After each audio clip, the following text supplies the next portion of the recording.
বাংলাদেশে আর বাংলাদেশের বাইরে পৃথিবীর বিভিন্ন প্রান্তে যে যেখান থেকে চ্যানেল আই দেখছেন আপনাদের সকলকে সাদর আমন্ত্রণ তৃতীয় মাত্রা দেখবার জন্য। প্রিয় দর্শক, এক অসহনীয় অবস্থার মধ্যে বাংলাদেশ, অসহায় বাংলাদেশের মানুষ। প্রায় এক মাসেরও অধিক কাল ধরে চলছে টানা অবরোধ এবং নিয়মিত বিরতি দিয়ে হরতাল। আজ ভোর থেকেই শুরু হবে আবারও ৭২ ঘণ্টার টানা হরতাল এবং এই হরতালের কর্মসূচি, অবরোধের কর্মসূচি বিএনপি নেতৃত্বাধীন ২০ দলীয় জোটের।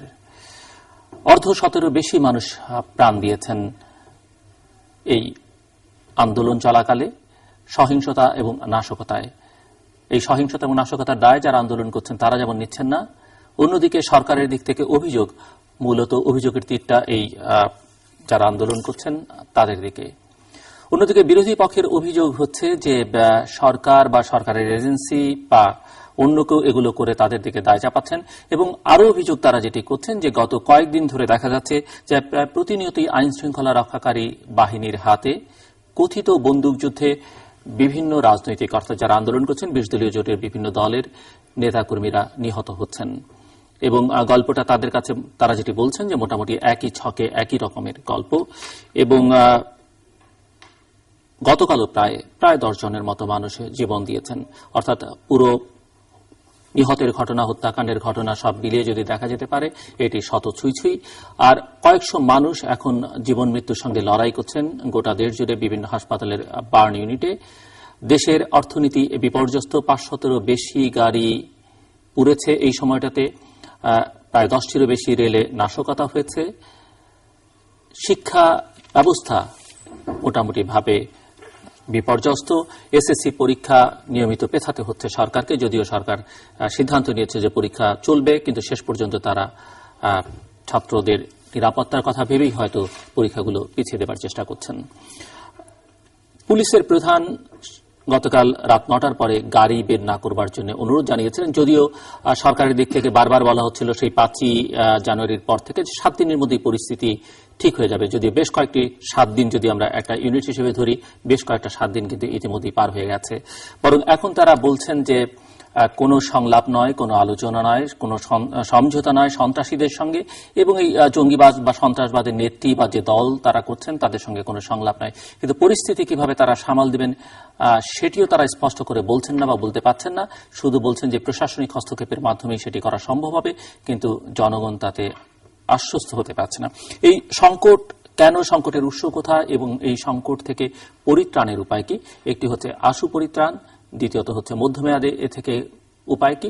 কেননা একটা এই ধরনের ঘটনার একটা অশুভ বৃত্ত চক্রের মধ্যে বাংলাদেশ ঘুরপাক খাচ্ছে গত 2 দশকেরও বেশি সময় ধরে। এটির দীর্ঘমেয়াদের সমাধান কি হতে পারে সেটি আমরা আলোচনা করবার চেষ্টা করছি গত কয়েকদিন ধরে। আজকেও একটি প্যানেল রয়েছে আলোচনার জন্য এবং সেই প্যানেলের যারা আছেন তারা এ বিষয়ে তাদের মতামত রাখবেন। চলুন তাদের সঙ্গে পরিচিত হই। আমার একেবারেই বায়ে বসা রয়েছেন গণ বিশ্ববিদ্যালয়ের পলিটিক্স অ্যান্ড গভর্নেন্স ডিপার্টমেন্টের senior lecturer doctor Hasibur Rahman.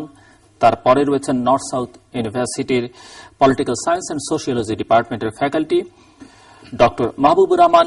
আমার একেবারে ডানে রয়েছেন বাংলাদেশ ফেডারেল সাংবাদিক ইউনিয়নের অর্থাৎ BFUJ-এর মহাসচিব এম এ আজিজ, এবং তারপরে রয়েছেন প্রাক্তন সেনা কর্মকর্তা, রাজনৈতিক পর্যবেক্ষক, বিশ্লেষক, অবসরপ্রাপ্ত লেফটেন্যান্ট কর্নেল মোহাম্মদ শাহ আলম। স্বাগত আপনাদের চারজনকে স্টুডিওতে। প্রত্যেকের কাছে আমি 2 মিনিট করে একজন নাগরিক হিসেবে বাংলাদেশের, আপনারা আপনাদের পেশা বা রাজনৈতিক কোনো অবস্থান থাকলে সেটি ভুলে গিয়ে যদি একজন নাগরিক হিসেবে কেমন বোধ করছেন এই সময়টাতে একটু এক্সপ্রেস করেন দর্শকদের জন্য। শুরুটা ডক্টর মাহবুবুর রহমান দিকে। ধন্যবাদ জনাব জিল্লুর, আমাকে এই তৃতীয় মাত্রার অনুষ্ঠানে আমন্ত্রণ করবার জন্য, এবং একই সাথে আমি শুভেচ্ছা জানাচ্ছি অগণিত দর্শক শ্রোতাকে। জনাব জিল্লুর, আপনি সত্যি বলেছেন শুরুতেই যে জনগণের মধ্যে অসহায়ত্ব বিরাজ করছে। আমরা এমন একটা অবস্থায় এই মুহূর্তে আছি যে আমরা জানি না আমাদের সামনে দিনগুলো কেমন হবে, কোন পরিস্থিতির মধ্যে আমরা আরো পড়তে যাচ্ছি। একজন রাজনৈতিক অবজারভার, পর্যবেক্ষক হিসেবে, রাষ্ট্রবিজ্ঞানের একজন ছাত্র এবং শিক্ষক হিসেবে আমি বিষয়টাকে কিভাবে দেখছি, আমি বলবো যে বাংলাদেশের সমস্যা, বর্তমান যে রাজনৈতিক যে সমস্যা, কেউ কেউ এটাকে খুব সরলীকৃত করে দেখবার চেষ্টা করেন, কিন্তু বিষয়টা মোটেই সরল নয়, যথেষ্ট জটিল। জটিল কেন? প্রথম হচ্ছে যে যে দুটো প্রধান রাজনৈতিক শক্তি আজকে পরস্পরের সাথে রীতিমতো লড়াই করছে, তারা এমন কোন জাতিগোষ্ঠীর আলাদা বৈশিষ্ট্যের মধ্যে পড়ে না। যেমন আফ্রিকাতে রুয়ান্ডায় দুইটা এথনিক গ্রুপ, হুটু এবং টুটসি, পরস্পরের সাথে যে লড়াই অবতীর্ণ হয়েছিল, তারা একই সাথে হাজার বছর যাবৎ বাস করবার পরেও তারা একে অপরের জীবন নিল 1994 সন এবং 1995 সনের সেই সময়টা, প্রায় 20 বছর আগে। সেই সময় প্রায় 500,000 থেকে, অর্থাৎ 5 লক্ষ থেকে 10 লক্ষ লোক তারা নিজেরা হত্যা করেছিল পরস্পরের মধ্যে। এটি কোন বিদেশি শক্তি দ্বারা হয়নি, যেমন 71 সনে পাকিস্তানের আমাদের হত্যা করেছিল, তা নয়। এটি হয়েছিল যে একই জনগোষ্ঠীর একটি অংশকে। এখন অনেকে হয়তো ধারণা করতে পারেন যে আমরা কি তাহলে সেই পর্যায়ে চলে গেছি? আমরাও সেই পর্যায়ে যাইনি। আমার মনে হয় যেন আমরা হাঁটি হাঁটি পা করে সেই দিকে যাচ্ছি, সেই দিকে যেতে চাই। এখানে আপনাকে থামিয়ে দিচ্ছি, আমি আসবো আবার আপনার কাছে। একটু প্রাথমিক অনুভূতিটা একটু শুনে নিই সবার কাছ থেকে। কর্নেল শাহ আলম, যে অবস্থা চলছে, বাস্তবিক এটা একটা অসহনীয় এবং দুঃস্বপ্নের ব্যাপার চলছে বাংলাদেশে। এরকম কঠিনতম পরিস্থিতিতে বাংলাদেশের জনগণ কখনো পড়েছিল কিনা 1971 সাল ছাড়া আমার মনে হয় না আমাদের স্বাধীনতার পরে এই ধরনের কোনো ঘটনা ঘটেছে। আজকে দুইটা দল এমন একটা পর্যায়ে গেছে যে জনগণকে, এতদিন দলীয় কোন্দলের জন্য পার্টিগুলো পরস্পরের বিরোধিতা করতে, এখন সম্পূর্ণ জনগণকে পাড়ায় পাড়ায়, গ্রামে, বাড়িতে, এমনকি ঘরে ঘরে বিভক্তির সৃষ্টি করে ফেলেছে। এটা সুদূর প্রসারী পরিণাম কি হবে জানি না। হয়তো যদি মাইট অফ মাসেল যদি দেখাতে যায়, তাহলে যে কোনো একটা নিশ্চিতভাবে একটা দলকে ধ্বংস হয়ে যেতে হবে। এবং একজনকে যদি আপনি 10 হাত পানির নিচে নিতে যান, নিজেও 9 হাত ফলো করতে হবে। ওইটা জেনে শুনে এই কনফ্রন্টেশনে যাওয়া উচিত। আমি আশঙ্কা করছি, দেখেন প্রথম দিকে যখন কোন একটা রাজনৈতিক এজেন্ডা নিয়ে কেউ ইয়েতে মত প্রকাশ করার জন্য কেউ সভা সমিতি করত, বাধা আসলে ওখানে ইট পাটকেল ছোড়াছুড়ি হতো। কিছুদিন পর ওটার সাথে এক্সপ্লোসিভ অ্যাড করে এটাকে করলো পটকাবাজি। তার সাথে এখন আর একটু ইফেক্টিভ অস্ত্র আসলো পেট্রোল বোমা। কিছুদিন পর আসবে গ্রেনেড, তারপরে আসবে পিস্তল, তারপরে আসবে বন্দুক, যদি তাদের এই দৃষ্টিভঙ্গি তারা না চেঞ্জ করে। এবং দলগুলো একটা দেখা যাচ্ছে যে তাদের এমন একটা অবস্থায় গেছে যে বাহিনীগুলো এত হুঙ্কার দেওয়ার পরে এখন হুঙ্কার প্রথম দিকে দিয়ে এখন জনগণের সাহায্য চাচ্ছে। তো জনগণের ব্যবহার এখন জনগণের সাহায্য চাচ্ছে, তখন কিন্তু কথাবার্তায় আমাদের যে 3টা অক্সিলারি বাহিনী আছে, এদের কথাবার্তা মনে হচ্ছিল যে ওরা 7 দিনে ডান্ডা মেরে দেশটাকে সোজা করে দেবে। এই ধরনের উস্কানিমূলক কথা বলার, একদিকে পেট্রোল বোমা, অন্যদিকে গুলির কথা, অন্তত গুলি ছোড়া হচ্ছে, তার চেয়ে বলবো অন্তত নেতা নেত্রীদের কথাবার্তা তো গুলির কথা হরহামেশাই বাহিনী প্রধানরা বলছেন, আইন শৃঙ্খলা রক্ষাকারী বাহিনী। আমার কথা হলো যে সালাম, আমি আসবো আপনার কাছে আবার। আমি একটু ডক্টর হাসিবের কথা শুনি। এখন কেমন বোধ করছি এই প্রশ্নে যাওয়ার পূর্বে জিলুর ভাই, আমি একটু বলতে ব্যাকগ্রাউন্ড যেতে চাচ্ছি। গত 5ই জানুয়ারি বিএনপি নেত্রী বেগম খালেদা জিয়াকে সভা সমাবেশ করতে না দেওয়ার কারণে যেটা হলো, আমরা দেখলাম যে ডেমোক্রেটিক মুভমেন্টের স্পেস না থাকার কারণে সেখানে দেখা গেল যে আপনার একটা ডেমোক্রেটিক মুভমেন্ট ফেল করলো। অর্থাৎ ডেমোক্রেটিক মুভমেন্ট যখনই হলো না, তখনই সেটি চলে গেল রেডিক্যাল পলিটিক্সের দিকে। আমরা জানি যে radical politics and emergence of third force, অর্থাৎ রেডিক্যাল পলিটিক্স যখন একটা চূড়ান্ত পর্যায়ে যাবে, তখন অনিবার্যভাবে আপনার থার্ড ফোর্স অথবা অন্য কোনো ফোর্স সেই ভ্যাকুয়ামটা ফিল আপ করবে। রাজনীতি কখনো শূন্য থাকে না। যেমন আজকের রাজনীতিবিদরা যেভাবে রেটরিক করছে, একসময় কিন্তু তারাই বলেছিলেন, আমার মনে আছে যতদূর, সড়ক পরিবহন মন্ত্রী, মাননীয় মন্ত্রী ওবায়দুল কাদের বলেছিলেন যে 111 পরে যদি রাজনীতিবিদদের শিক্ষা না হয়, আর কোনোদিন রাজনীতির শিক্ষা হবে না। আমার কাছে মনে হচ্ছে আজ সেই কথাটি চূড়ান্ত পর্যায়ে গিয়ে পড়ছে, অর্থাৎ আমাদের রাজনীতিবিদদের আর কখনোই শিক্ষা হবে না, কারণ তারা এখন রাজনীতির ভিতরে না। রাজনীতি বলতে আমরা যা বুঝি authoritative allocation of values for the society, সেটি কিন্তু এখন নাই। ভ্যালুস তো নেই। এখন সেই রাজনীতির যেটা গতানুগতিক প্রক্রিয়া আছে, অর্থাৎ ক্ষমতায় যেতে হবে, ক্ষমতায় গিয়ে রাষ্ট্র চর্চা করতে হবে, সেটিও কিন্তু আমরা যথাযথ প্রক্রিয়ার ভিতর দিয়ে সেটি করতে চাচ্ছি না।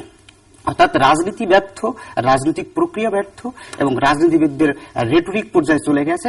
এখান থেকে ফেরার একমাত্র পথ আমার মনে হচ্ছে যে অনিবার্য পরিণতি, যেটা আমি একটু আগে বলছিলাম যে থার্ড ফোর্সের উত্থান বা অন্য কোনো শক্তি, যেটা ভাই বললেন যে গ্রেনেড বা গ্রেনেড পরে আসবে কি, তারপরে আসবে কি, অর্থাৎ পিসফুল সমাধান হচ্ছে না। ডক্টর হাসিব, আপনি বলতে পারবেন এক কথায় যে এই থার্ড ফোর্স বলতে আপনি কাদেরকে ইঙ্গিত করছেন? আমি থার্ড ফোর্স বলতে যেটা বোঝাচ্ছি যে স্পেসিফিক আমি বলতে পারছি না যে ইমার্জেন্সিটা থার্ড ফোর্সের হবে, সেটি কোন অভাবে আসবে। সেটি হতে পারে একটা রেডিক্যাল পলিটিক্সের দিকে দুইটা গ্রুপের মধ্যে চলতে পারে, একটা পর্যায়ে শক্তি ক্ষয় হবে দুই গ্রুপের, তারপরে হয়তো একটা সলিউশন আসবে, সেখানে বাইরে থেকেও আসতে পারে, ভিতর থেকেও একটা ফোর্স ডেভেলপ করতে পারে, অথবা এই দুই শক্তির পরাজয় উগ্র শক্তির জন্ম হতে পারে, যে কোনো ধরনের হতে পারে। আমরা পরে ডিটেইলে যাব। মিস্টার এম এ আজিজ, আমাকে বলেছেন বর্তমান আমার অনুভূতির কথা। আসলে দেশ স্বাধীন হয়েছে 43 বছর। দেশের মূল স্বাধীনতার সংগ্রামের মূল আদর্শ ছিল একটি শোষণহীন গণতান্ত্রিক সমাজ ব্যবস্থা। কিন্তু এখন আমরা কি দেখছি যে দেশে গণতন্ত্র নেই। গণতন্ত্র আসলে একদম ফ্রেজাইল কন্ডিশন। 43 বছর পরেও গণতন্ত্র কোনো প্রাতিষ্ঠানিক রূপ পায় নাই। আপনার রাষ্ট্র যে 4টি স্তম্ভের উপরে দাঁড়িয়ে থাকে, সেই স্তম্ভগুলো স্বাধীনভাবে কাজ করতে পারছে না। রাজনীতি দুর্বৃত্তায়ন এবং দুর্নীতিগ্রস্ত। আপনার রাজনৈতিক দলের মধ্যে গণতন্ত্র নাই। রাজনৈতিক দলগুলি একটি আরেকটিকে পুরো নির্মূল করতে চায়। ক্ষমতার দখলই রাজনীতিদের এখন প্রধান আদর্শ হয়ে দাঁড়িয়েছে। মানবাধিকার ভুলণ্ঠিত। ক্ষমতায় থাকার জন্য আপনার রাজনৈতিক দলগুলোর নেতারা বিদেশিদের দাঁড়ে দাঁড়ে ঘুরে বেড়ানো, এই অবস্থাটাই, এইটা কিন্তু আমরা 43 বছরেও আমাদের এই দেশটি এই জায়গায় থাকবে সেটা আমাদের প্রত্যাশিত নয়। আমাদের এখান থেকে বেরোতে হবে, নতুন করে ভাবতে হবে যে আমরা একটা স্বাধীন জাতি হিসেবে, স্বাধীন দেশের স্বাধীন জাতি হিসেবে শোষণমুক্ত গণতান্ত্রিক সমাজ বিনির্মাণের জন্য আমরা স্বাধীনতা সংগ্রাম করেছি। আমাদেরকে সে জায়গায় যেতে হবে। বাই হুক অ্যান্ড কুক আমাদেরকে এখানে আসতে হবে। এখন বর্তমানে যে রুলিং দুটি পার্টি, মাঝখানে হয়তো এরশাদ সাহেব 9 বছরের জন্য ঢুকেছিল। আমরা দুটো পার্টির রুলিং আপনার শাসন আমলে আছি এবং যে যখন ক্ষমতায় ছিল তখনই দেখা গেছে যে দমন পীড়নের মাধ্যমে ক্ষমতায় টিকে থাকা, এবং যিনি অপোজিশনে গেছেন তিনিও গণতান্ত্রিক নর্মসের বাইরে গিয়ে ক্ষমতায় কিভাবে যেতে পারবে সেটাকেই তিনি প্রধান হিসেবে দেখেছেন, প্রধান অস্ত্র হিসেবে দেখেছেন। সুতরাং এর থেকে আমাদেরকে বেরিয়ে আসতে হবে। আর এখন যে আপনার পেট্রোল বোমা বা দিস এন্ড দ্যাট ঘটছে, এটা কিন্তু আমাদের স্বাধীনতার পর থেকে আসলে দেখেন আন্দোলনের গতিবিধি এবং আন্দোলনের মারণাস্ত্র, আমি বলবো এগুলোকে মারণাস্ত্র, এটার আকার পরিবর্তন ঘটছে এবং ভবিষ্যতে বলছেন যে এটি আন্দোলনের সঙ্গে সম্পর্কিত, যারা আন্দোলন করছেন তারাই করছেন না, তা বলছি না। আমি বলছি এটা এই এখন যে অবরোধ, এই অবরোধকে ঘিরেই কিন্তু এগুলি চলছে। যদিও দায় বিএনপি নিচ্ছে না, দায় সরকারও নিচ্ছে না। আমি মনে করি এই দায় দুইজনেরই। সরকারের যিনি আছেন তাকে এটা কন্ট্রোল করার তিনি ব্যর্থ হচ্ছে, আর বিরোধী দলে আপনার বিএনপি অবরোধকে ঘিরে যে সন্ত্রাস চলছে, পেট্রোল চলছে, সেটাও কিন্তু তার জন্য ডক্টর মাহবুব রহমান, আমরা একটু উৎস কেন এই সংকট তার কারণ আলোচনা করতে চাই, কিন্তু মনে হয় আপনি যেখানে থেমে গিয়েছিলেন যে কোন পথে হাঁটছে বাংলাদেশ, সেখান থেকে যদি আপনি শুরু করেন। ধন্যবাদ।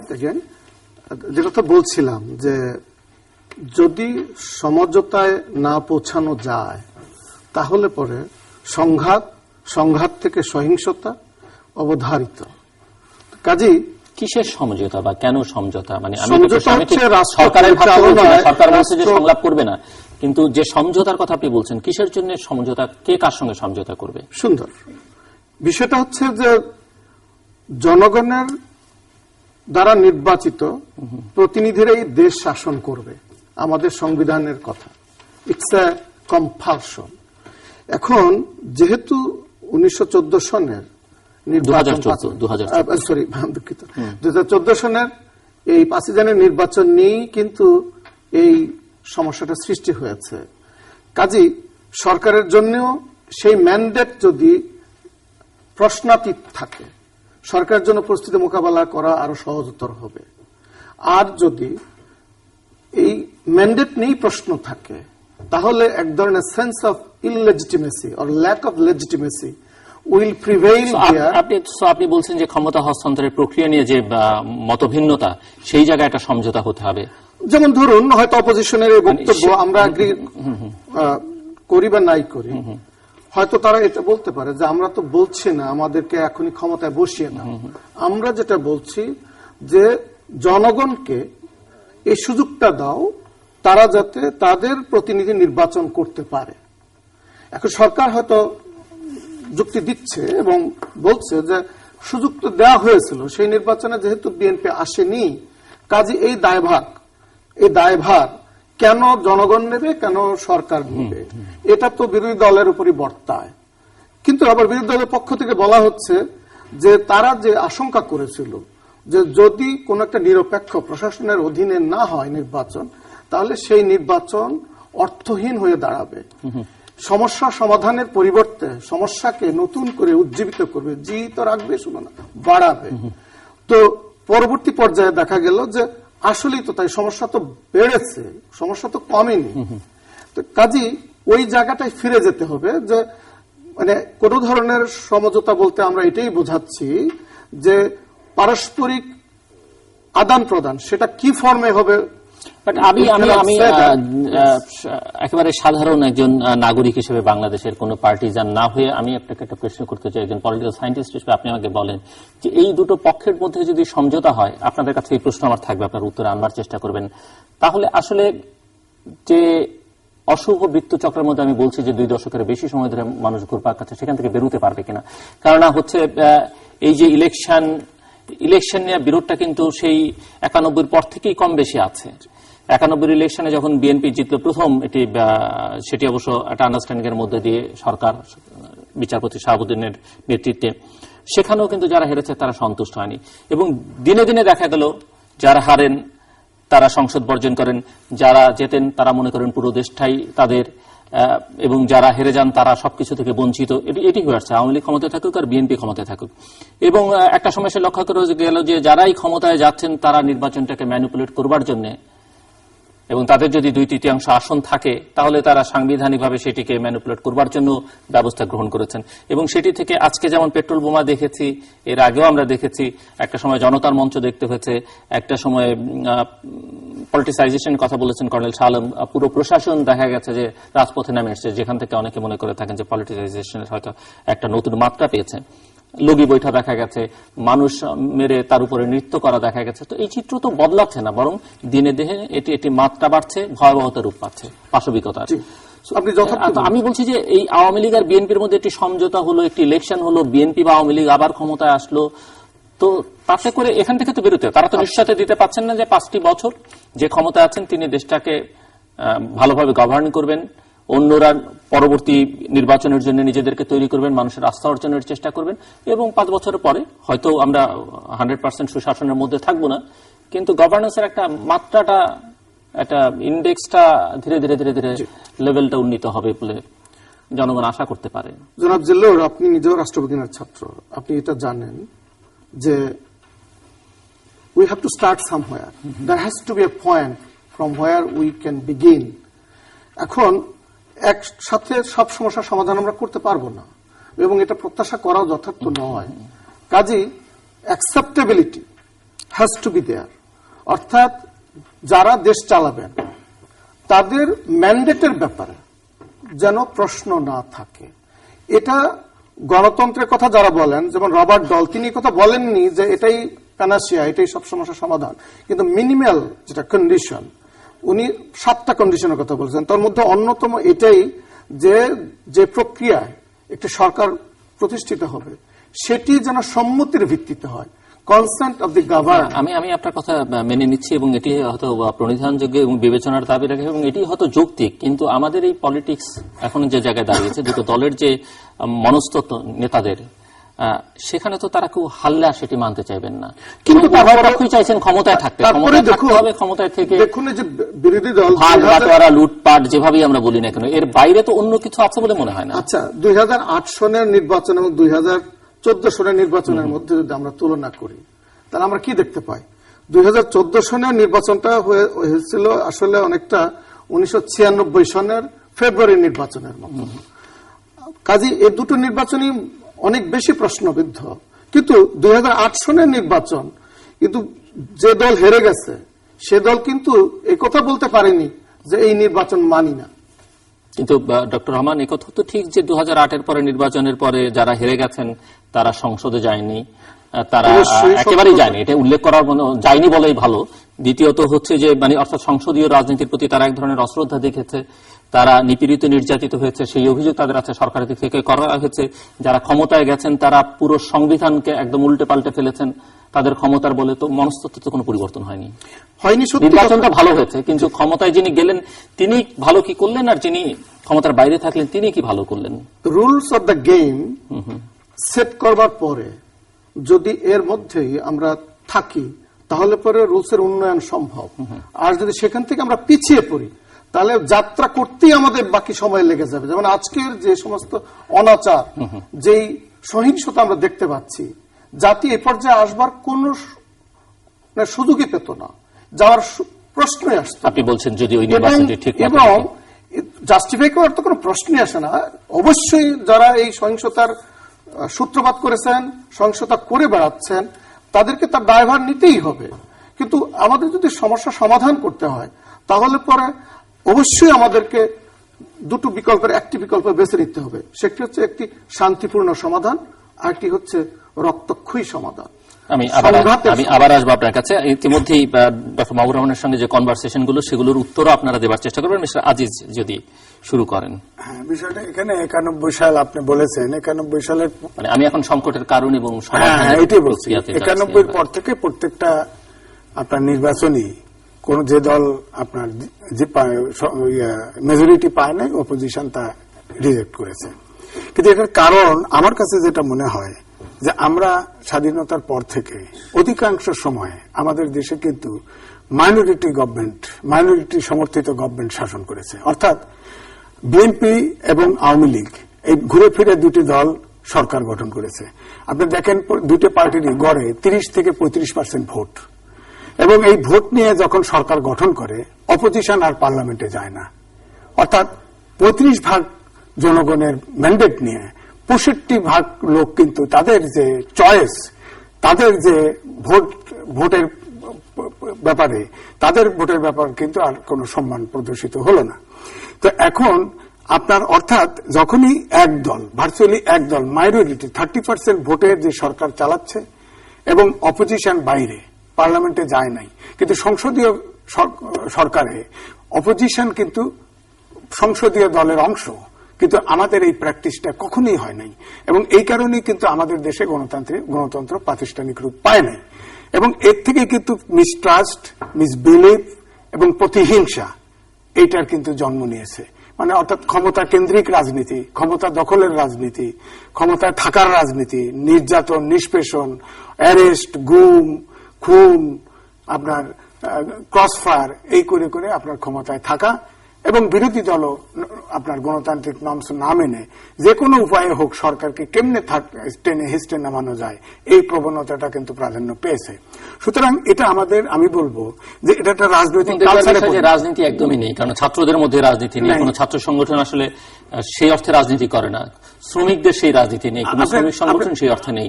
একটা সময় ছাত্র এবং শ্রমিক সংগঠনই কিন্তু পুরো আন্দোলনটাকে, আপনি দেখেন, আপনি বলেছেন যে এখন আমাদের অলরেডি 100 কিন্তু এই আপনার ছুরচি করছে।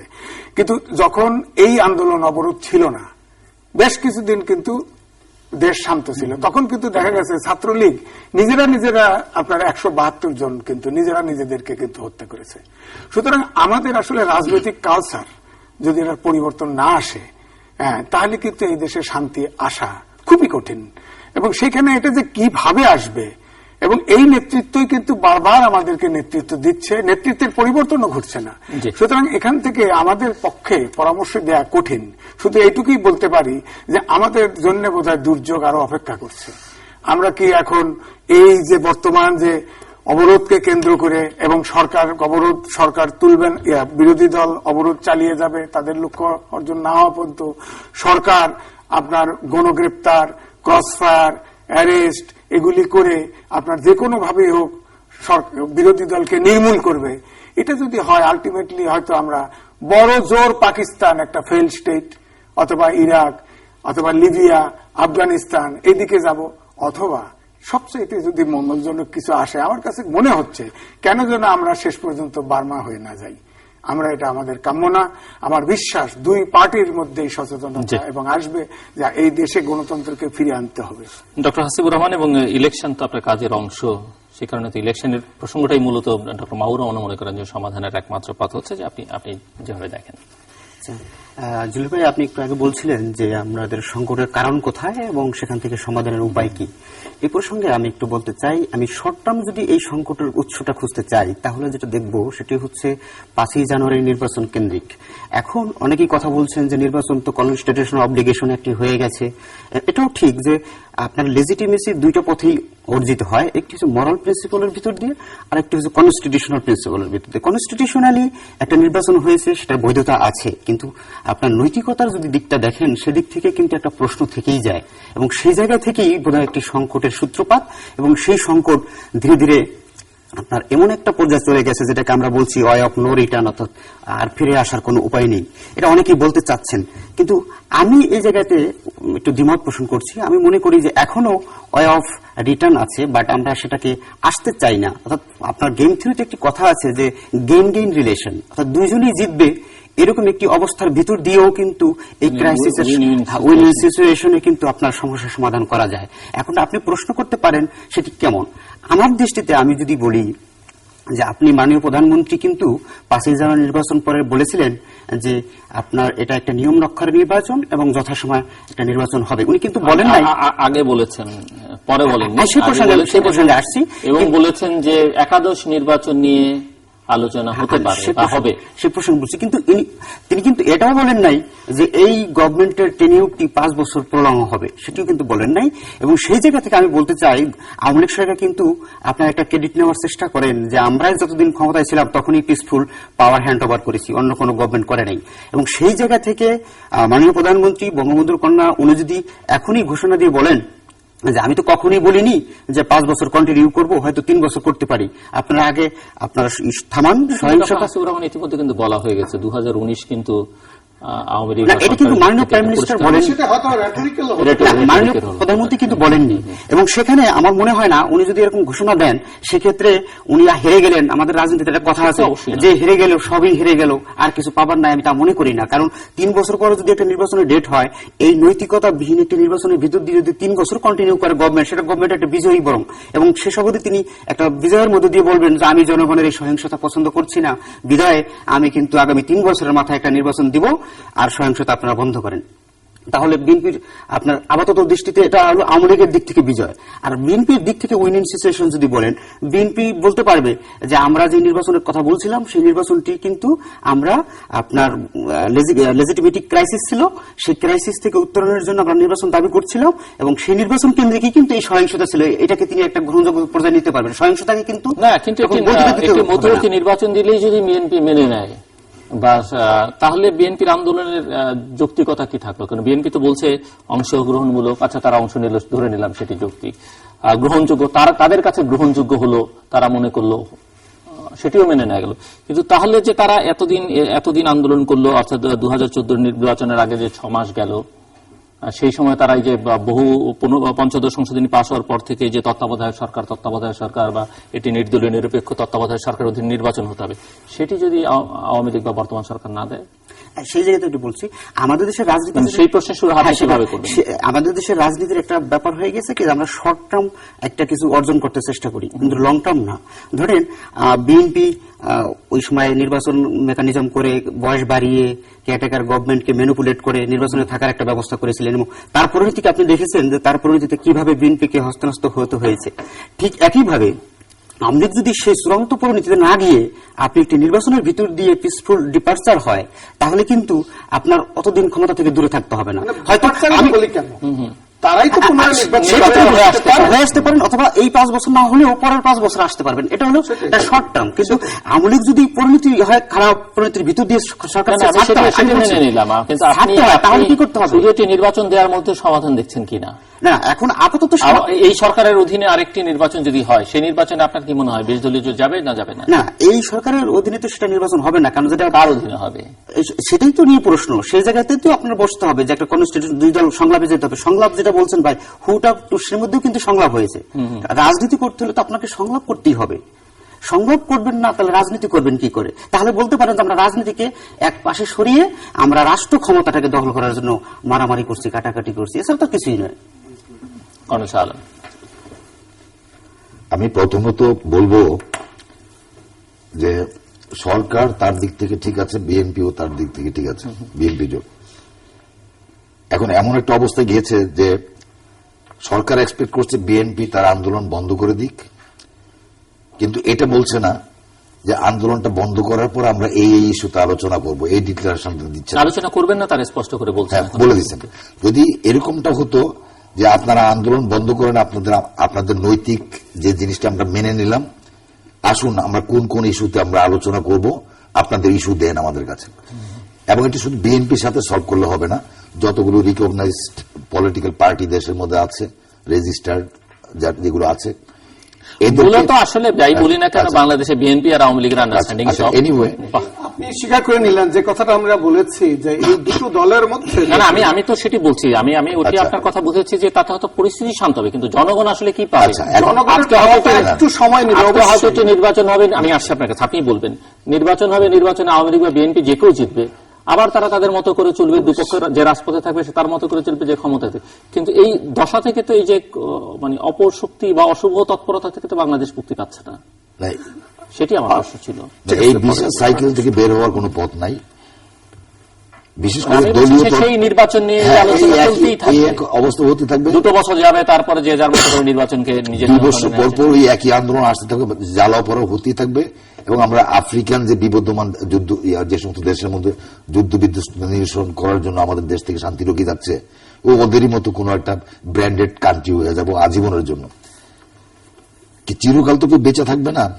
এই দুই নেত্রীর বর্তমান বয়স যা, ওনারা যদি এমন হয় যে বড় জোর আর দুই টার্ম হয়তো ইলেক্টেড হতে পারে, তাদের যে বয়স না,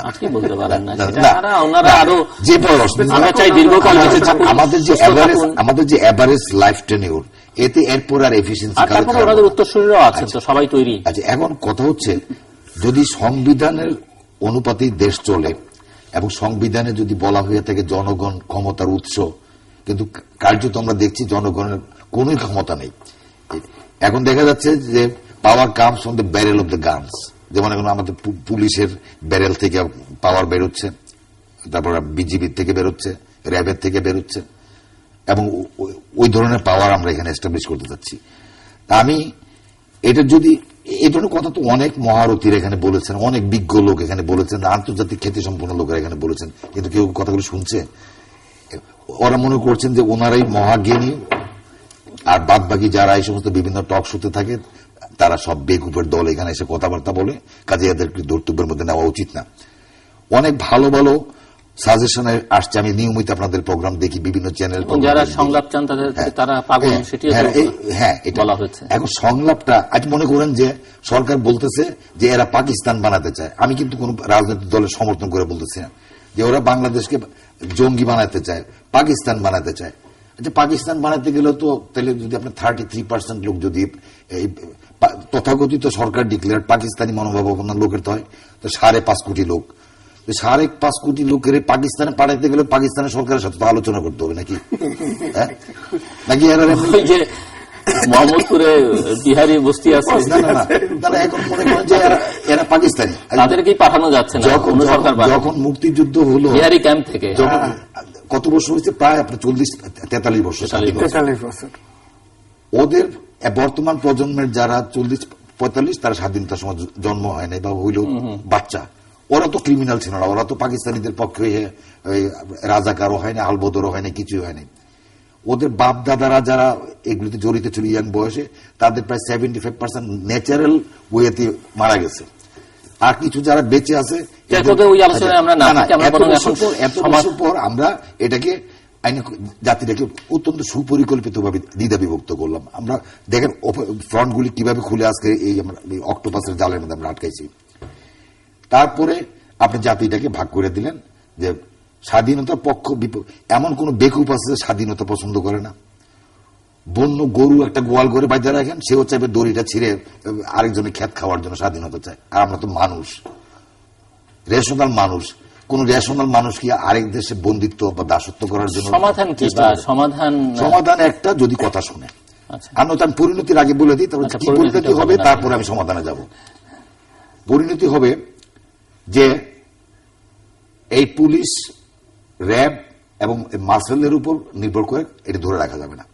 কারণ এই কয়টা অফিসার যারা ওই বাহিনীগুলির প্রধান বা হাই র্যাঙ্কে আছেন, শুধু তাদেরকে নিয়ে না, না। বলা হচ্ছে তো জনগণকে না সঙ্গে না নিয়ে করা হবে। না বলি, প্রথম কিন্তু জনগণের কথা বলে না। এখন জনগণ ঢাকা করে জনগণ। জনগণের নাম এবং এদের উপর বিভিন্ন আসতেছে। আপনি জানেন, দেখেন আচ্ছা। গতকাল থেকে 14 দল সারা দেশে মিটিং করা না, শুরু না, করেছে। এখন জনগণের এবং ডাকতেছে, জনসংখ্যা- জনগণের কোন ব্যাপার না। তখন এই তিন বাহিনী প্রথম এবং নাগরিকদের এক কমিটি বাহিনী। করা হবে। আচ্ছা, দাঁড়ার এখন বাহিনীগুলো হাঁটু গেড়ে বসতেছে।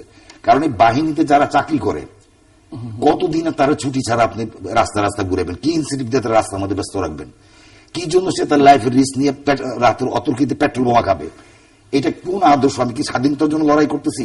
এটা দুইটা ব্যক্তি বা দুইটা ফ্যামিলির ক্ষমতা থাকা না থাকার ব্যাপার এখানের মধ্যে।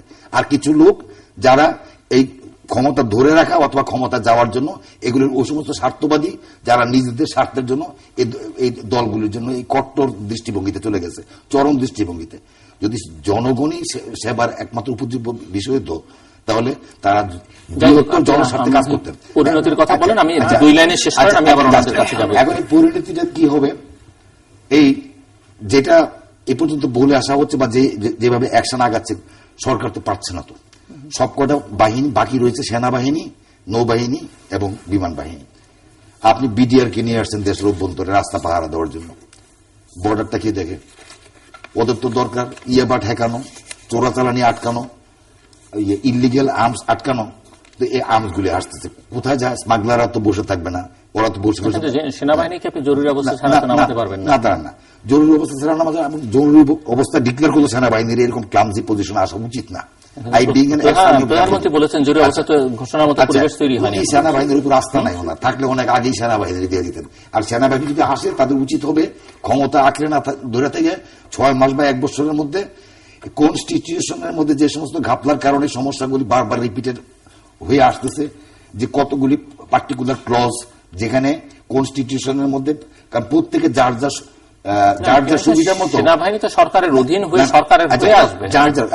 সেনাবাহিনী সরকারের অধীনে গিয়ে, ঠিক আছে আমি বললাম, সরকার যদি লেজিটিমেট অর্ডার দেয়, লেজিটিমেট গভর্নমেন্ট হয়, পাবলিক পারসেপশনে যদি সরকার এমন হয় যে না সরকার বৈধ, এখন পাবলিকেরও উচিত বা অন্য যে কোনো বাহিনীরও উচিত যে তাদের যে বিচার বিশ্লেষণ আছে এটাতে চিন্তা করে যে whether the government is on the right track or the opposition or the BNP and its allies are on the right track. যদি মনে করে বিএনপির লড়াইটা যুক্তিসঙ্গত, ন্যায়সঙ্গত, তাহলে বিএনপির পক্ষে সবাই নামুক।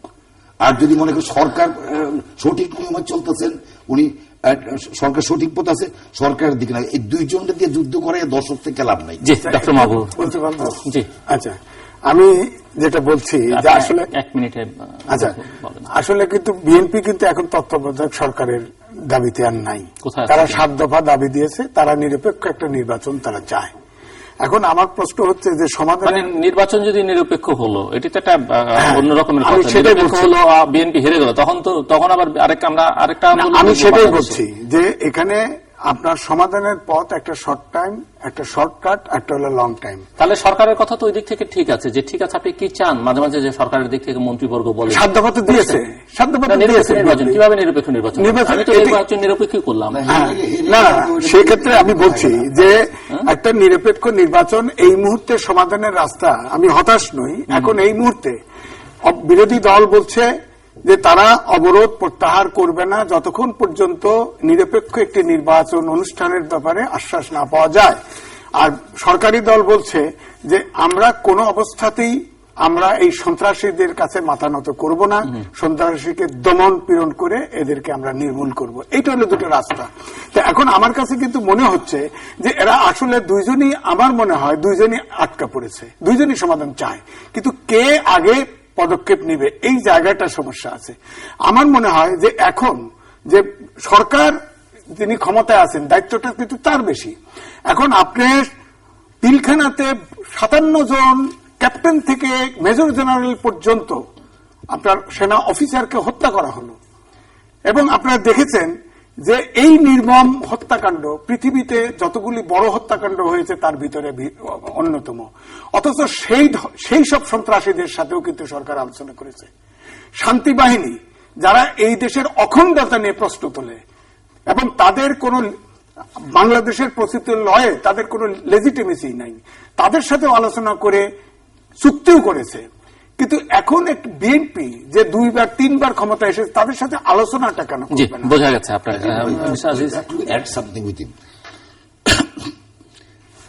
এই যে অবস্থা, একটু বাইরে যেতে হবে, আমি ডানে থাকতে চাইছি না, একটু টাইম ওনার সাথে একটু সাপ্লিমেন্ট করার জন্য, যে আসলে যদি বৈষম্য একটা পার্টিকুলার প্রিন্সিপাল যদি সবার ক্ষেত্রে ইকুয়াল অপরচুনিটি যেটাকে বলে সবার ক্ষেত্রে যদি এটা প্রয়োগ করা হয় তাহলে কিন্তু মানুষের ডিসকন্টেনমেন্ট থাকে না এবং যা বলে তা পাবলিক বিশ্বাস করতে বাধ্য।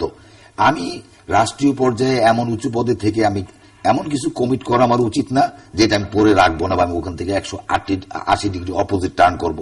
এটা সবাই জানে যে গত নির্বাচনের আগে কি ধরনের কমিটমেন্ট করা হয়েছিল এবং পরবর্তীতে কোন দিকে ধাবিত হয়েছে।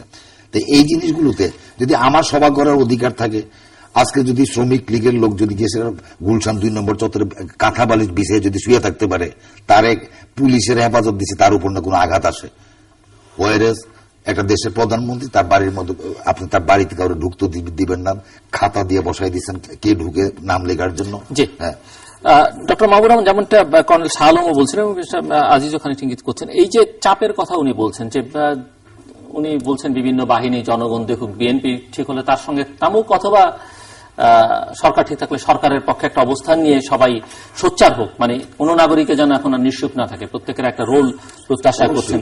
তো আমার প্রশ্ন হচ্ছে যে আপনারা সমাধানের কথা বলছেন, সংলাপ যদি না হয় কি হবে?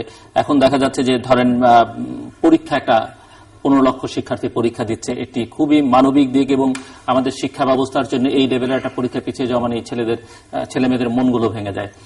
সেখানেও বিএনপি নেত্রী কিন্তু উদাহরণ হিসেবে টেনেছেন যে একটা সময় আজকের প্রধানমন্ত্রীর নেতৃত্বে যে আন্দোলন হচ্ছে সেই আন্দোলনের কারণে কিন্তু 3 মাস এসএসসি পরীক্ষা পিছিয়ে দিতে হতো। তো শি ডাজন্ট কেয়ার অ্যাকচুয়ালি।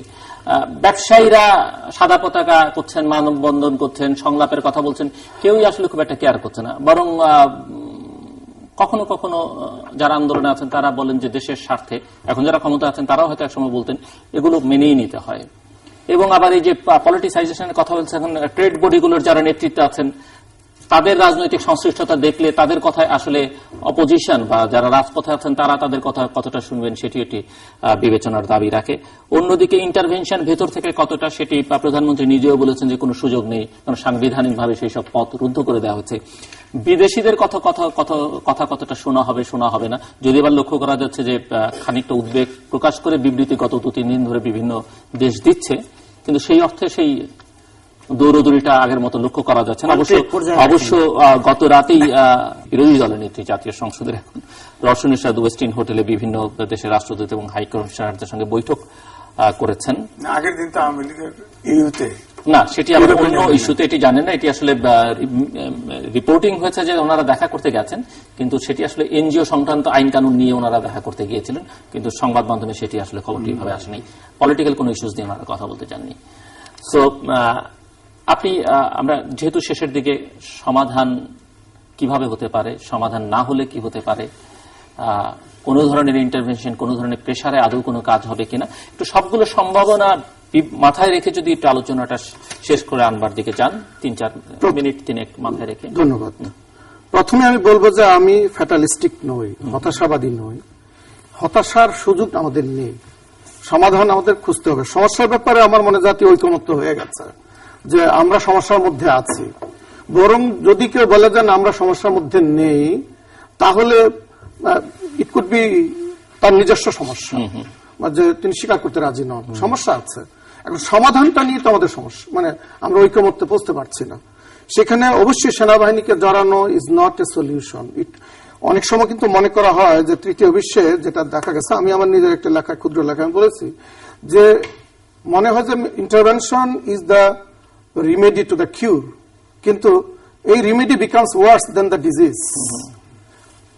কাজী আমাদের দেখতে হবে যে বিকল্প সাংবিধানিক প্রক্রিয়ার মধ্য থেকে আমাদেরকে এগোতে হবে, সেখানটায় আমাদের যে কম্পালশন গুলো রয়েছে সেগুলো আমরা একে একে আলোচনা করার চেষ্টা করি। একটি হচ্ছে যে কিন্তু সাংবিধানিক প্রক্রিয়ার কথা আপনি বলছেন, সংবিধান যে অবস্থায় আছে, এই দুটো পক্ষ সংবিধানের যে চেহারা করেছে, সেখান থেকে সমাধান বের করা কতটা, মানে আপনার রাষ্ট্রবিজ্ঞানের শিক্ষক হিসেবে এই প্রশ্নটা আমার থাকলো, সেদিকটায় যাব। তার আগে যে কথাটা বলে নেওয়া দরকার, যে সমস্যাটা এমনই জটিল, একজন শ্রদ্ধাস্পদ রাষ্ট্রবিজ্ঞানীকে জিজ্ঞেস করা হয়েছিল, দেশের বিদেশে তাকে যথেষ্ট শ্রদ্ধা করা হয়, তিনি বললেন যে সমাধান একটা কিছু বেরিয়ে আসবে। তো ওই রকম একটা ইয়ার মধ্যে আবার অনিশ্চয়তার মধ্যেও আমাদের থাকলে চলবে না। আমাদের ক্ষুদ্র জ্ঞানে যতটুকু সম্ভব আমাদেরকে অবশ্যই বের করে নিয়ে আসতে হবে। সেটি হচ্ছে যে দেখুন, এই দুটো প্রধান রাজনৈতিক দলকে যেমন একে অপরকে নির্মূল করতে পারবেন না, অস্বীকার করাটাও বাস্তবতার পরিচায়ক নয়। কাজেই আমাদেরকে এটা মনে রাখতে হবে যে জনগণের যে অসহায়তার কথা আমরা বলি, এটা সত্যি কথা যে জনগণ এই কোনোটাই পছন্দ করছে না। বর্তমানে যা হচ্ছে, সরকার পক্ষ বলুন বিপক্ষ বলুন, জনগণের নামে সবাই কথা বলছেন, কাজ করছেন, but it is very difficult. এটা অবশ্যই প্রশ্ন সাপেক্ষ যে জনগণের সম্মতি কোথায় আছে, কার দিকে আছে। সরকারও তো পারেনি জনগণকে সাথে নিয়ে যে অগ্রসর হয়েছে তার প্রমাণ রাখতে। বিরোধী দলও কিন্তু স্বীকার করতেই হবে যে তাদের আন্দোলন সেই চোরাগুপ্তা এবং অন্য ইয়ার মধ্যে সীমাবদ্ধ রয়েছে। তারা হয়তো বলবে আমাদেরকে পলিটিক্যাল স্পেস দেওয়া হয়নি, কিন্তু এটাও তো মনে রাখতে হবে যে 1996-এ যখন আওয়ামী লীগ আন্দোলন করে বিএনপির বিরুদ্ধে যে প্রবাহ সৃষ্টি হয়েছিল, যে জনতার মঞ্চে বলুন যাই বলুন, সেই প্রবাহ কিন্তু বিএনপি এখনো সৃষ্টি করতে পারেনি। সেটা অবশ্যই প্রশ্ন আসতে পারে, ওইভাবে গুলি করা হয়। আচ্ছা, এটার কি করে এখন প্রশ্ন সেখানে দেখতে হবে অসহায় জনগণের, সাধারণ জনগণ নামেনি তখন এক্স্যাক্টলি, বাট সাধারণ জনগণ না, কর্মীদের রাস্তায় দেখা গেছে। এটি হয়তো বলতে পারেন যে গুলি, আবার গুলির সঙ্গে সেই এরশাদ আমলে যেমন ট্রাক চাপা, এবার ট্রাক চাপা নিয়েও প্রশ্ন উঠেছে। আচ্ছা, এখন বেঞ্জামিন ফ্র্যাঙ্কলিন একটি সুন্দর কথা বলেছিলেন যে an organized minority acts like majority. রাজনৈতিক সংগঠনগুলো অপরিহার্য, তাদেরকে বাদ দিয়ে কারো পক্ষে জনগণ কিসের, জনগণ বললে তো হবে না, মানে it has to be visible, it has to come to the sight যে দে আর অ্যাক্টিং। কাজে জনগণের পক্ষে বাকিরা কাজ করে, জনগণের পক্ষে সরকার চালানো হয়, জনগণের পক্ষে নাগরিক সমাজ কথা বলেন, জনগণের পক্ষে মিডিয়া কথা বলে, জনগণের পক্ষে বিবেকবান সমাজ কথা বলে। সেখানে যদি কেউ দল কানা না হয়, আমরা দুঃখজনক হলে সত্য যে নাগরিক সমাজ যাদেরকে বলে, সেখানে আমরা দল কানা হয়ে যাই অনেক ক্ষেত্রে। তো আমাদের জন্য একটি বিষয় অবশ্যই স্মরণ রাখা প্রয়োজন যে দেখুন, আমাদের সমস্যা বিদেশিদের দ্বারাও সমাধান হবে না। কেন হবে না? কারণ যে কথা শুরু করেছিলাম আমি, যে রোয়ান্ডায় যখন সেই হত্যাযজ্ঞ হয়, তখন কিন্তু পৃথিবী চেয়ে চেয়ে দেখেছে, এত বিশাল হত্যা হলো, জেনোসাইড হলো, কার্যকর ইন্টারভেনশন কেউ করেননি। এসে সেই সময় সমালোচনা করা হয়েছে, ফ্রান্স সম্মতি দিয়েছে, যুক্তরাষ্ট্র এবং যুক্তরাজ্য সহ অন্যান্য রাষ্ট্রগুলো তারাও আসলে কিছুই করেনি, জাতিসংঘ কিছু করেনি। তো কাজেই এই দায়িত্ব আমাদেরই নিতে হবে, আমাদের সমস্যা আমাদেরকে সমাধান করতে হবে। সেক্ষেত্রে আমাদের মনে রাখতে হবে যে সরকারের জন্য স্পষ্ট, সংলাপ করলেই কি ক্ষমতা চলে যাবে? সংলাপের উদ্যোগ নিলেই কি ক্ষমতা চলে যাবে? মোটেই তো নয়। তাহলে সংলাপ তো বরং সমাধান নিয়ে আসতে পারে। সংলাপ can be way to the solution. যদি না হয়, সরকার কিন্তু সাধুবাদ পাবে যে সরকার উদ্যোগ নিয়েছিল। কাজী সরকার এই স্পেসটাকে কাজে লাগাচ্ছে না কেন, আমার প্রশ্ন। যেমন আমরা দেখতে পাচ্ছি আজকে, গতকালকে দেখেছি যে আমরা সন্ত্রাসের কাছে মাথা নত করবো না, সরকার পক্ষ থেকে বলা হয়েছে।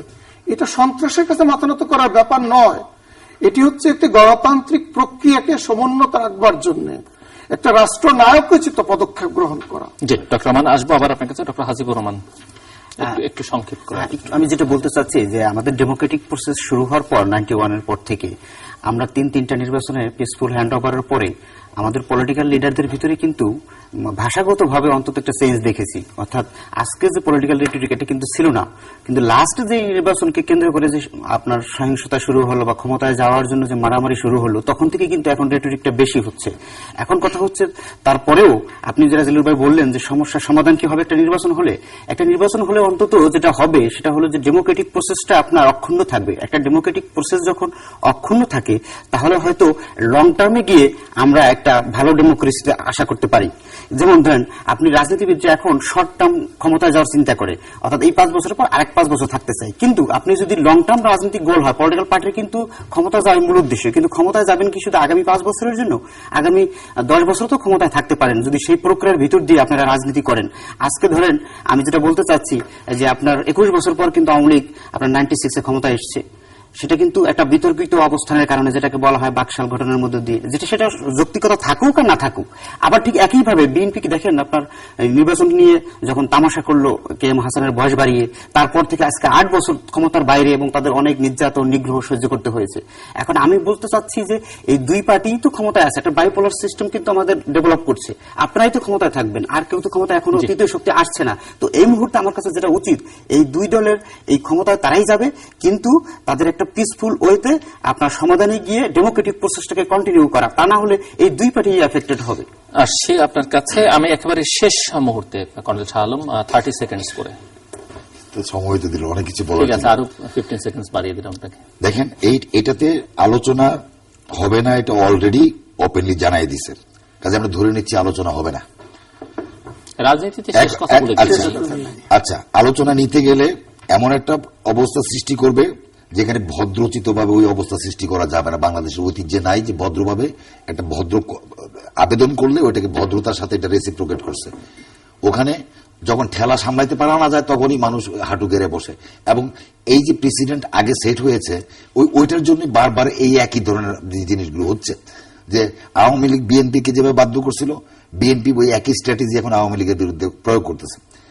আমার কথা হচ্ছে দেশের যে সাধারণ মানুষ যতই গালিগালাজ করুক আর যাই করুক, দেশের বিজ্ঞ লোকজন যারা আছেন, আমাদের দেশের মুরব্বীজন যারা আছেন, এদের সবাই মিলে সরকার যেটা করতে পারে, অনেক হার আছে যে এটা আসলে ওই হারটাই মহা একটা দিক।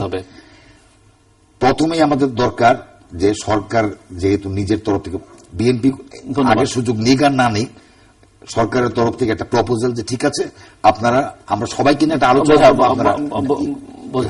আরেকটু না, শুধু নট অনলি আমার হাতে সময় নেই। আচ্ছা, তারপরে নির্বাচন কমিশন, একটা স্বাধীন নির্বাচন কমিশন গঠন করা, সব লোকের থেকে যে ভোটার যে আছে আনুপাতিক হারে যাতে ভবিষ্যতে সরকারে রিপ্রেজেন্ট করতে পারে, জনসংখ্যার আনুপাতে, সাপোর্টার আনুপাতে। আচ্ছা, 2 নম্বর হলো যে আপনার যে নির্বাচন বর্তমান যে বিএনপি তত্ত্বাবধায়কের দাবিতে চাচ্ছে এই সরকার আন্ডার ইলেকশন করবে না। যদি ইলেকশনে যেতে হয় তাহলে 2 দল থেকে ইলেক্টেড, যেটা প্রাইম মিনিস্টার বাবদ প্রপোজাল দিয়েছিলেন, যেটা বিএনপি অ্যাকসেপ্ট করে নাই, যে 2 দলের থেকে টোটাল সাপোর্টারের প্রপোর্শনেট লোক নিয়ে তাদের উপরে টেম্পোরারি গভর্নমেন্ট করতে দিয়ে। ডক্টর হাসিবুর রহমান আর কিছু যোগ করবেন? আপাতত যোগ করার যেটা আমি যেটা বলতে চাই সেটা হলো যে আপনার সংলাপ করতেই হবে, সংলাপের কোনো বিকল্প নেই। তবে সেটি দুজনের যাতে একটা উইন উইন সিচুয়েশন হয়, অর্থাৎ কারো যাতে পরাজয় মনে না করে, দুজনই উইন হয়, এরকম সিচুয়েশন এখনো বাংলাদেশে বিদ্যমান। এই বিদ্যমান সিচুয়েশনকে কাজে লাগিয়ে 2 দলকেই উদার হয়। আমার মনে হয় বিএনপি এখনো একটা সুষ্ঠু নির্বাচন চাচ্ছেন, কিন্তু তত্ত্বাবধায়ক সরকারটা বোধহয় এখনো ছাড় দিতে তারা রাজি আছেন, এরকম একটি সিচুয়েশন মনে হচ্ছে আমার কাছে। আমি আসছি আপনার কাছে। আনুপাতিক হারে যদি আমরা রিপ্রেজেন্ট করি ইলেক্টেড লোক দিয়ে, ঠিক আছে, প্রধানমন্ত্রী আনইলেক্টেড লোকের কাছে তত্ত্বাবধানের দায়িত্বটা দিবেন না, তাহলে ইলেক্টেড লোক দিয়ে কিন্তু সব করা। আমি আপনার একটা বিএনপিতে নাই এখন, আমি জাস্ট আপনার একটা প্রশ্নের, যে আমাদের যে সংবিধান এটা বহুবার কাটাছেড়া হয়েছে, এটা আসলে সংবিধানের বিরুদ্ধে বলাও কিন্তু এটাও কিন্তু সমস্যা আছে, সেখানেও আইন হয়েছে, সংবিধানের বিরুদ্ধে বলা যাবে না।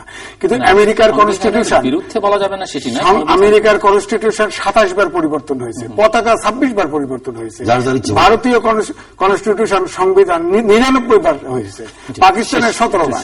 সুতরাং এটা করতে হবে। এখন আমার বক্তব্য হচ্ছে নিরপেক্ষ নির্বাচনের জন্য আপনার ইলেকশনকে নিরপেক্ষ করতে যতগুলো প্রতিষ্ঠান আছে, প্রশাসন থেকে শুরু করে, যাতে নিরপেক্ষ নির্বাচনের অন্তরায় না হয়।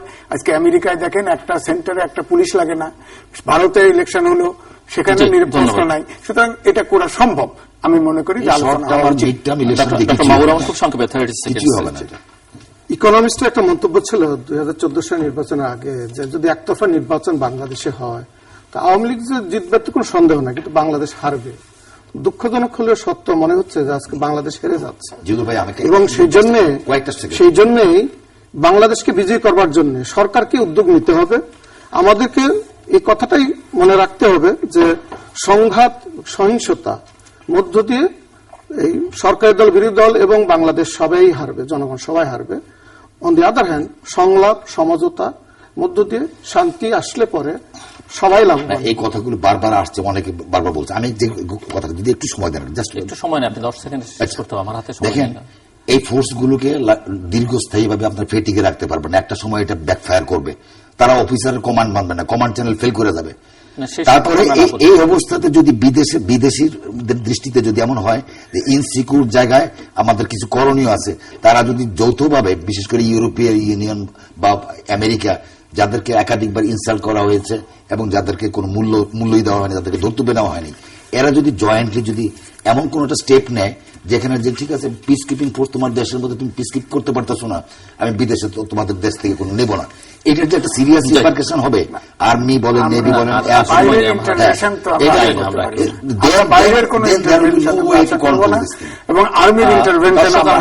অনুষ্ঠানের শেষ প্রান্তে তোমাদের সম্পর্কে আপনি লিখতে পারেন ডাকে ইমেল, SMS এর মাধ্যমে, ইন্টারনেট, আমাদের অফিসিয়াল ওয়েবসাইট এবং সোশ্যাল নেটওয়ার্কগুলোতে যেসব পেজ রয়েছে সেই সব পেজে আপনারা মতামত রাখতে পারেন। আর আপনারা আপনাদের মতামত আমাদের অনুষ্ঠান তৃতীয় মাত্রায় আপনি দেখতে পাবেন প্রতি বৃহস্পতিবার এবং শুক্রবার বাংলাদেশ সময় রাত 2টায়, বুধবার দুপুর 11:30 এবং শুক্রবার দুপুর 1:05 দেখবার আমন্ত্রণ রইল। Lieutenant colonel Mohammad Shah Alam, mister M A Aziz, doctor Hasibur Rahman এবং ডক্টর মাহবুর রহমান, অসংখ্য ধন্যবাদ আপনাদের চারজনকে আলোচনায় অংশ নেবার জন্য। দর্শক,